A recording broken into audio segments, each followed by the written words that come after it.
William Carter, who is a veteran in the Vietnam War. How long were you there? Like, when were you there exactly? Like, Well, dates? I was there 1964 to 65 out of Da Nang with a special operations group, which was actually run by the CIA. Hmm. And I had a World War II Jeep, and we were running PT boats out of the harbor there and sending them up north to do all kind of damage, kidnap people. They go so far as to sneak in and kill the mayor while he was asleep, and leave with, and consequently those people would blame somebody within them. See, so this caused dissent, which got them tumbling and turning, and hey, this ain't such a good outfit being communist after all, and stuff like this. And we'd go back on down to South Vietnam Yeah. and park on it. But they got caught more than once.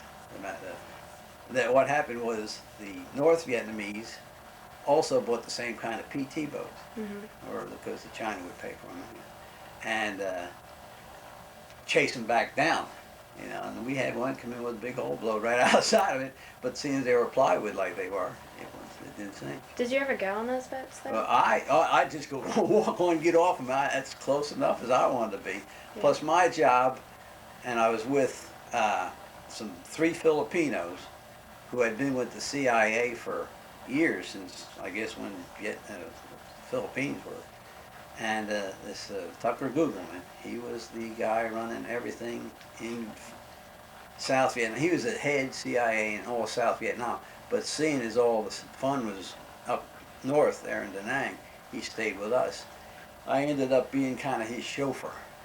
He'd come around and say, I think I was senior chief at this, said, "Senior chief, get your weapon, we're going for a ride." And my eyes would roll. I said, "Oh, he's heard that the Viet Cong were down here somewhere. Let's go down and see if we can stir them up." Because I remember one time, here's where the river goes out to the bay, but when you come down to here, there was about 5 miles down on a beach. It was just beach. And then all of a sudden, out of nothing, it was this little mountain, and it was made out of red stone, not stone really, but clear stuff. It wasn't ruby. And anyhow, up inside there was people lived in the top of that and shipped things and sold, made different kind of statuary stuff to sell there. Say, well, this one day he wanted to go down, and he said, "Get Grinky," who was the officer I worked for, who didn't never went. I was the only one who was over there, and bring your weapon. And his eyes rolled. He said, "Uh oh." So we drove all the way down. Now, once you go so far down, there's no Americans. About 5 miles down and up. So we went down there and drove up into the top of this little bill that was on top of that thing. And normally, he and I would go down and sneak a beer because I had beer and keep it cold. And we'd sit there, and they come over and grin and stuff. This time we went up, and they handed it to us at arm's length. See? And they wouldn't look you in the eye. And old Googleman says, "Okay, drink your beer. Let's get out of here because Charlie's here." And we did, but that was the closest I guess I ever got, Yeah. other than when they throw rockets in at us from up in the hills, and then that was random, so you didn't know. They wasn't picking on you by yourself, but they usually went for the air base. When was you said you were at war twice. Yes, it said 64, 65, 69 to 70. Now I was a CB. I had my uniform. I was with my outfit, and we were way further down. And okay, Chu Lai, right? You want the map? Chu Lai was way further down. Okay, here was Da Nang, and here was Chu Lai. And what happened? The Marines came in here and built what they had hoped to do was build here and go into here and cut off this. Okay. It don't show that good. But anyhow, to cut off this Ho Chi Minh Trail that ran down through these two neutral countries, especially Cambodia, and we was trying to get out there and get them and cut it off to try and get that thing off, because that's how they moved people down south and did all their damage below, like Saigon or Cam Ranh Bay. Was all them places had wherever they had military, Charlie, as they called BC, he would try and get in there and disturb it, blow up the bridges. We had one of our trucks. Our trucks were equivalent. They call it 5-ton, but it's built for the military. It's like a 10-ton. Mhm. It blew the engine over the top of the cab. It was that big of an explosion. And the sad part was the guy inside. So what we did, we brought that truck back in to use it for parts. Mhm. This is it may make me sick. But anyhow, we brought the truck in so we could use parts for the other ones because we didn't have that good of a supply, and they were a big truck. Mhm. And then I was just strictly the master chief of the battalion. I had nothing to do with the A company, which is vehicles. But this E8 that was a friend of mine for years, he had taken over. And he came over and hey, Master Chief, what? He says, we ain't gonna get no more parts off that truck. And then, well, I guess, like, how was... No, I want to tell you why. Oh, okay, I was wondering. No, and he says, we ain't gonna get no parts, more parts out of that truck. I said, why? He says, so and so, brains. Like his guts? What? No, his brains were. See, they had this cover for when you dump dirt into a dump truck. It don't get on the guy. Well, when it hit the engine, it blew him up against that metal thing. Ew. And we didn't know it. We didn't look. We just towed it in. Gross. So we just buried the whole truck. Oh, poor guy. Well, but it was because they were young guys. I was. How old were you? That's what I said. I wasn't even 40 yet. But I was a master chief. These guys were 17 through 21. That age. And they blew up They blew up a couple of our jeeps, killed them, and but they were, and why they were after us to this day, because we weren't killers. We just made the roads and did this and brought them water and made sure. But maybe it's because it wasn't as big a shock if they killed Marines. But if they killed Seabees, who normally ain't even in the battle. But but that was a long time ago. It seems like now. Yeah. But and the sad part is they outlasted us. It wasn't a question. It was the people that we were supporting had basically taken over Vietnam just like the French had taken over. And consequently, it was easy for the regular people to talk them into saying, that they are not really Vietnamese, or they're more worried about getting rich. Yeah. Well, like, how did you feel about the war? Like, what were your opinions about the war? Well,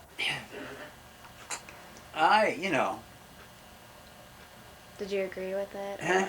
Oh, the war. Yeah. Well, when you're in the military, basically you agree with it no matter what. And plus, we were afraid of the spread of communism going and going and going.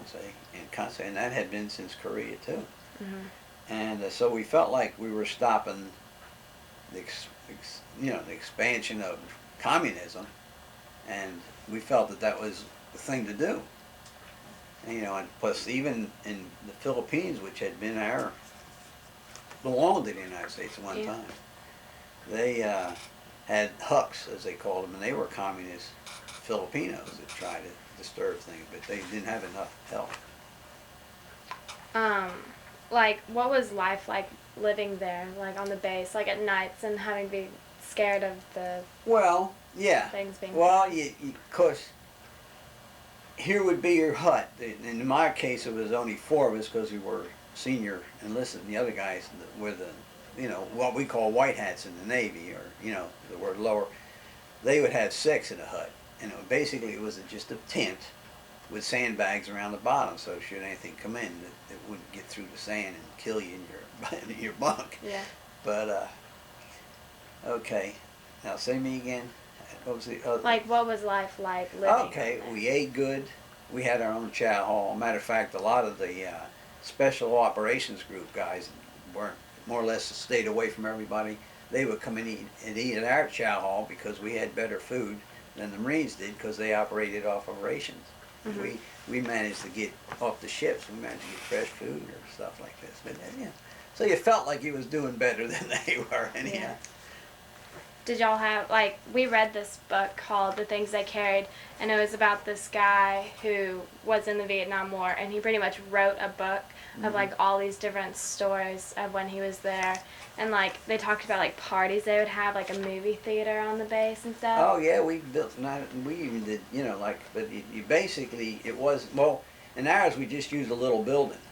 Very few people, you know, but some of them actually built an amphitheater, you know, where they, well, we'd have the USO people come and sing to us and stuff like this, and you'd sit, and they were just wooden benches and stuff. But it was because we were felt to be very secure where we were at, and until things start dropping out of the sky. And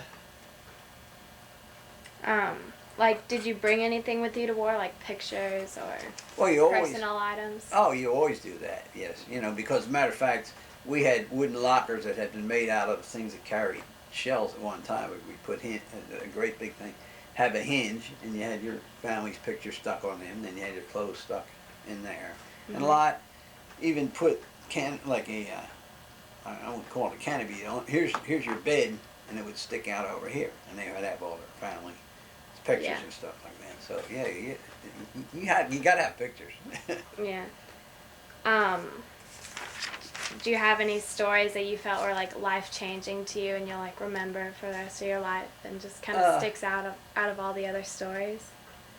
Well, some, like the one I was just telling you about, the guy's head, and get behind some trucks where they were bringing Vietnamese soldiers in, and the truck would be full of just, all you see is their feet in the back, you know, and the rest was covered up. But they had got caught by Charlie, and at the wrong time, the wrong place, I guess. But they had to go out and do it. But the only trouble was, the more this went on, the less and less the Vietnamese people said, hell, just get it over with. We don't care. The people out in the rice paddies didn't care whether they were communists or Democrats. They just wanted to make rice and eat and live, you know. So it was. So they really did take a side, one side or the other. But I'll tell you what they did do. When they blew this one up, the people were out in the rice paddy working their rice, and they had this is hard to see, but they had dug. The Viet Cong was out there with them. And then they would be digging underneath the water, you know, and making a place to hide up under here. Now here's the road, here's the water, and they would dig and make a little place under here, okay? And hide under there until they were ready.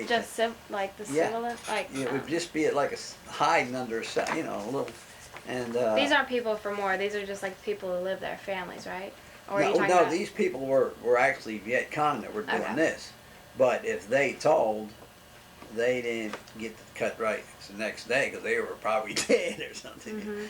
And it was just power, you know, and it was, but yet, you know, a lot of them said, well, we got the French out, we can get the Americans out. And they did. Do you have contact with anyone still who is like in your We have reunions on and off. MCB7 had one.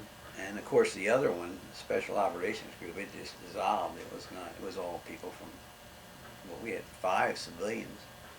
And each one had been in different places before, you know, Cambodia and stuff like this, because the CIA was all over the place, really. Did you have to take turns, like, watching guard, or were you in a higher rank? No, I didn't. As Master Chief, I was the senior, I was a senior enlisted person they had, and then it went to officers. And consequently, as a Master Chief, wherever the captain of the outfit went, I went.